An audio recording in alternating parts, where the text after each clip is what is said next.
तीसरे टर्म में दुनिया की पहली 3 इकोनॉमीज में एक नाम भारत का होगा। और मैंने कहा क्या बात है, वाह क्या कॉन्फिडेंस है भाई। कॉन्फिडेंस हो तो ऐसा हो कि आप धड़ल्ले से खुल के ये कहें कि मैं अपनी थर्ड टर्म में अपने मुल्क को दुनिया की तीसरी बड़ी इकोनॉमी बनाकर दिखाऊंगा। इलेक्शन से पहले और उस वक्त के जब आपके सामने एक मुश्किल मरहला हो कि नो कॉन्फिडेंस वोट जो अपोजिशन है उसकी बात कर रही हो, और आप कहें कि इससे मुझे कोई फर्क नहीं पड़ता क्योंकि मैं जानता हूं जो मैंने काम किया और मैं अपने मुल्क को तीसरी बड़ी थर्ड टॉप इकोनॉमी बनाऊंगा अपनी थर्ड टर्म में। ये किसने कहा? मोदी ने एक स्टेटमेंट दी है, वो ये बोला है कि मैं अपने थर्ड टर्म में यानी कि थर्ड टेन्योर में मैं खुद इंडिया को तीसरी बड़ी इकोनॉमी दुनिया की बना दूंगा। इसके अलावा एक और खबर आ रही है कि रिसेंटली हमने ये सुना कि भारत ने चावलों की नॉन बासमती राइस की एक्सपोर्ट्स पर बैन लगा दिया। तो आईएमएफ ने अपील की है, कहा है कि प्लीज आप चावलों के एक्सपोर्ट को बंद ना करें। क्या हम उनके लेवल के हैं इस टाइम के हम यहाँ पर ये कहें कि हमारे अजल का दुश्मन वो है? क्या हमारे हालात ये हमें बताते हैं कि किसी से हम दुश्मनी कर सकते हैं? मौजूदा सूरत हाल को देखते हुए जहाँ पर हम कटोरा लेकर दुनिया के कोई कोना कोना हमने छोड़ा नहीं है भीख मांगने के लिए, क्या हम इंडिया का मुकाबला कर सकते हैं इन सिचुएशन के अंदर? बात यह है कि जो मैं जिसको फॉलो करता हूँ ना, ठीक है, बाबा जी उन्होंने कहा था कि हम अपना लेवल खुद बनाएंगे। कौन से बाबा जी? बाबा खादम हुसैन रिजवी देखिए, साहब। भारत जो है ना, वो जब कोई ऐसी बात करता है कि हम ये बन जाएंगे या भारत की इकोनॉमी ये हासिल कर लेगी हदफ, तो वो प्रॉपर मार्केट रिसर्च और फिजिबिलिटी रिपोर्ट्स और फाइनेंशियल सेक्टर की जो मूवमेंट है और बेशुमार चीजों को देख के एक वो रिपोर्ट तैयार करते हैं, उसको वो देखते हैं और फिर वो कहते हैं कि हाँ ये अचीवेबल है और फिर वो उसका ऐलान करते हैं। पाकिस्तान जो है सज्जे खब्बे देखता है, इन्हें की क्या है, इन्हें की क्या है, अच्छा इन्हें ये क्या है, असली इस तो वक्त नारा मारते हैं, वो खोखली बात करते हैं, वो अपने पैदावार के अहदाफ जो है बहुत बड़ी-बड़ी करते हैं, ये मानने वाली बात है, हम बातें बहुत बड़ी-बड़ी करते हैं। वो गाना नहीं है, वो ऐसे वो करती है सारा अली खान का आजकल बड़ा टिकटॉक पे चल रहा है, आए चकाचक चकाचक चकाचक, तो ये वही चकाचक पाकिस्तान वही चकाचक कर रहा है। नमस्कार दोस्तों, जय हिंद। स्वागत है आपका हरपल स्टूडियो की कौन नहीं लेटेस्ट वीडियो में। अगर आप हमारे चैनल पहली बार है तो हमारे चैनल को सब्सक्राइब कर देना और वीडियो को जरूर लाइक करना। तो दोस्तों जो आज की वीडियो बहुत ज़्यादा इंपॉर्टेंट होने वाली है क्योंकि आज की वीडियो में पीएम मोदी जी के बारे में बात करने वाले हैं। जय दोस्तों, मोदी जी के बारे में बात करेंगे।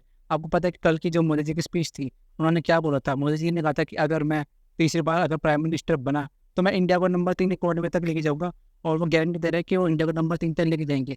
अगर इसकी बात करें तो आपको पता ही है तीसरी बार पीएम मोदी जी बनेंगे प्राइम मिनिस्टर, उसमें कोई शक की बात नहीं है क्योंकि आपको पता है कि पीएम मोदी जी को हराने वाला तो कोई है ही नहीं, तो उसमें तो कोई कंक्लूजन ही नहीं है कि PM Modi ji prime minister बनेंगे तो बनेंगे, तो सबको पता बनेंगे। बट जो पीएम मोदी के जो वर्ड्स है ना, जो कॉन्फिडेंस है, ये पूरी जो मीडिया है उसमें वायरल हो रहा है इतना तगड़ा। पाकिस्तान मीडिया भी इसके ऊपर बात कर रहा है और हर जगह इसके पीएम मोदी जी के जो वर्ड्स है उसकी चर्चा हो रही है कि कैसा कॉन्फिडेंस किसी पीएम में नहीं देखा। आपको पता है कि जब मोदी जी नहीं थे तो हमारी जो रैंक थी वो नंबर 10 पे थी अगर इकोनॉमी में देखा जाए, और आज हमारी रैंक नंबर 5 है, और अगर आने वाले साल में देखा जाए तो हम नंबर 3 आराम से हो जाएंगे। और आईएमएफ के सर्वे के अनुसार तो इंडिया बहुत जल्दी नंबर 1 रैंक पे भी आ सकता है अगर देखा जाए तो, क्योंकि इंडिया ने अपना जो बिजनेस एस्टेब्लिश किया, जो फॉरेन इन्वेस्ट कर रहे हैं हमारे कंट्री में, वो इतने ज़्यादा है कि उसकी कोई बात नहीं कर सकते। और पाकिस्तान की बात करें तो वही पाकिस्तान मीडिया शौक हो चुका है कि भाई एक तरफ शहबाज शरीफ है जो अपनी आवाम को कहता है कि भाई हम कंगालों से बच गए, और एक तरफ मोदी जी है जो ऐसा कहता है कि भाई हम नंबर 3 में अगर मैं आया दोबारा प्राइम मिनिस्टर में तो नंबर 3 को लेके जाऊंगा अपनी कंट्री को। तो यार बहुत गर्व की बात होती है। तो बहुत ज़्यादा वीडियो बहुत इंटरेस्टिंग होने वाली, शॉकिंग रिएक्शन है पाकिस्तान के, तो वीडियो पूरी देखना। प्राइम मिनिस्टर ये कहते हैं कि मैं अपनी अब इस थर्ड टर्म में इस मुल्क को तीसरी बड़ी इकोनॉमी बनाऊंगा, तो यानी वो स्टैंप लगा रहे हैं ना, वो ठप्पा, वो कह रहे हैं मैं लगाकर मैं तुम्हें बनाकर दिखाऊंगा। बड़ी बात है। हम इस बात इसलिए करें कि देखें जब कुछ अच्छा हो रहा हो ना मुल्क के लिए, आप देख रहे हो कि उस तरफ जा रहे हैं, तो आप ये बात कह सकते हैं ना। और फिर हम इसको इसलिए इसको टॉक ऑफ द टाउन ये बात बन रही है, या इसके ऊपर टॉक करना इसलिए ज़रूरी है कि ये होता हुआ नज़र आ रहा है। हम देख रहे हैं कि हमारा हमसाया मुल्क कहाँ पर पहुँच रहा है, हम देख रहे हैं कि अभी तक वो कहाँ पर पहुंचा चुके हैं, और हम साथ में ये भी देख रहे हैं कि हम कहाँ पर हैं। तो मेरा तो कहने का मकसद सिर्फ ये है कि इतने ही कॉन्फिडेंस के साथ, इतने ही जज्बे और जोश के साथ जो है, सिर्फ बातों की हद तक नहीं, हमें देखिए ना अभी हमारे प्राइम मिनिस्टर क्या कहते हुए नजर आ रहे हैं कि भाई ये जो है, ये अगर दिवालिया हो जाता मेरे उसमें, तो मेरे तो मुंह पर काला धब्बा लग जाता, मेरी तो कब्र पर जो कतबा लगता उसके ऊपर भी लिखा होता कि इसके दौर में मुल्क दिवालिया हुआ था। तो इसलिए भाई पोले पोले हमने जो है वो कर कुर के कुछ मुल्क बचा लिया, डिफॉल्ट होने से बचा लिया कि कहीं हमारे मेरे नाम पर मेरे दौर में ऐसा ना हो। तो एक तरफ ये है कि मेरे दौर में दिवालिया ना हो, और दूसरी तरफ ये है कि ये कहा जा रहा है कि मेरे दौर में ही, मेरी थर्ड टर्म में ही ये थर्ड टॉप इकोनॉमी बनेगा दुनिया की। फर्क देखिए आप, मतलब जंप देखिए कितना ज्यादा है। ये मैं देख रही थी तो मैंने कहा जरा इसके ऊपर बात की जाए। अच्छा, सिर्फ यही नहीं, एक और खबर भी मेरी नज़र से गुजरी तो मैंने कहा चलें, क्योंकि उस खबर से भी हम इसको रिलेट इस तरीके से कर सकते हैं कि ये एक खबर है जो कि रॉयटर्स में इस वक्त पब्लिश हुई है, और उसमें है कि फॉक्सकॉन जो चिप जाइंट्स हैं head to Modi's home state for India conference, ये कॉन्फ्रेंस जो है उसके हवाले से वो अब इंडिया में पहुंच रहे हैं। और ये कहा जा रहा है top executives from Foxconn and semiconductor firms Micron and AWD will this week attend a conference in Prime Minister Narendra Modi's home state as the government tries to rule investments into India's chip industry.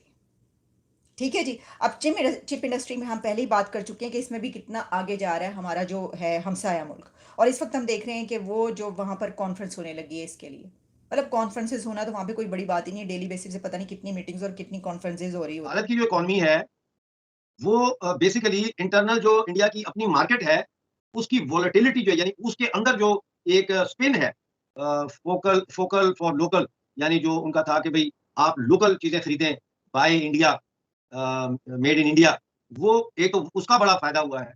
दूसरा, बहुत सारी जो multinationals हैं वो China से अब Aahista Aahista move होना चाह रही हैं, काफी तो मूव हो भी गई हैं, मतलब एप्पल आ गया इंडिया में, लेकिन और भी कंपनी जो है मल्टीनेशनल वो इंडिया को चूज कर रही हैं और प्रेफर कर रही हैं और चाइना, क्योंकि चाइना की जो इकोनॉमी है वो थोड़ी ग्रे है, वहां पे जो स्टैटिस्टिक्स है वो ट्रांसपेरेंट नहीं है। तो जब मोदी जी ये कहते हैं कि मैं अगर आऊंगा तो तीसरी पे ले जाऊंगा, तो मुझे उनकी इस बात में कोई शुबा नहीं नजर आता, क्योंकि 2070 तक 2075 तक ये कहा जा रहा है कि इंडिया की इकोनॉमी दुनिया की सेकंड लार्जेस्ट इकोनॉमी बन जाएगी, लेकिन मुझे नजर आता है कि 2070 तक इंडिया दुनिया की सबसे बड़ी इकोनॉमी बन जाएगी, क्योंकि चाइना पीछे रिग्रेस कर रहा है।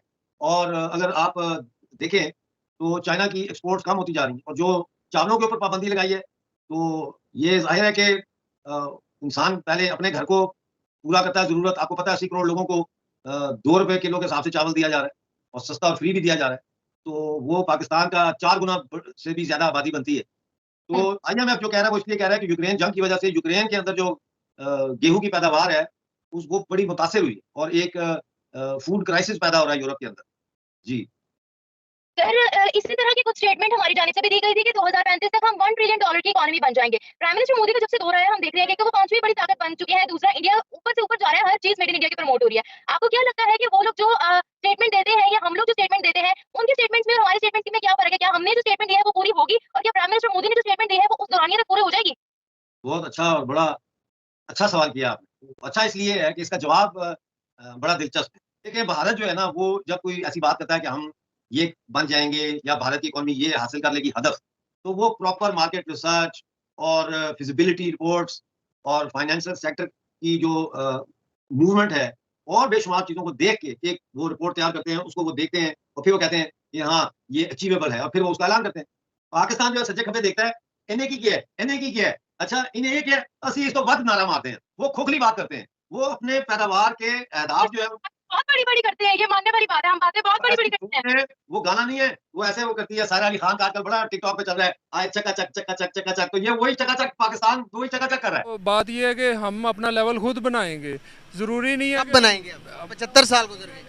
असल में जो हमारी जो तहरीक है ना, तहरीक लब्बैक, हमें उसको सपोर्ट करना चाहिए। बाकी ये हमने PTI को भी देख लिया है, नून लीग को भी देख लिया है, पीपल पार्टी को भी देख लिया है। तहरीक लब्बैक के बारे में कोई बताएं, कोई उनका खास मौका बताएं कि जिसकी वजह से हमें भी सपोर्ट करना चाहिए, हमारी ऑडियंस को भी पता चले कि उनका साथ क्यों देना चाहिए हमें। उनका साथ इसलिए देना चाहिए, देखें जी, हम इस्लामी जमहूरिया पाकिस्तान में रह रहे हैं, इस्लाम के नाम पे ये मुल्क बना है, तो जब हम इस्लाम को ही फॉलो नहीं करेंगे, इस्लामी जमात को फॉलो नहीं करेंगे, तो फिर पीछे क्या रह जाएगा? सर, हम तो कहते हैं ये जमहूरियती मुल्क है, या जमहूरियत चल सकती है या इस्लाम चल सकता है, दोनों को हम साथ चलाना चाह रहे हैं। आप मुझे बताएं कि अगर जमहूरियत भी चला रहे हैं, हम इस्लाम भी चला रहे हैं, वहाँ से अदालत फैसला करती है तो हम कहते हैं यहाँ से हम इस्लामी मुल्क है, हम मानते नहीं है। जवाब में भी ज़रा भाई सब्र नहीं है, वो कहते हैं कि बस क्या करेगी ये जमात, क्या व्यू है, हम सोचने लग जाते हैं। या खातम रिजवी साहब कहते होते थे कि उससे भी कर्जा लो, उधर से भी कर्जा लो, जब कर्जा वापस करने का टाइम आया ले आओ भी गोरी ले आओ।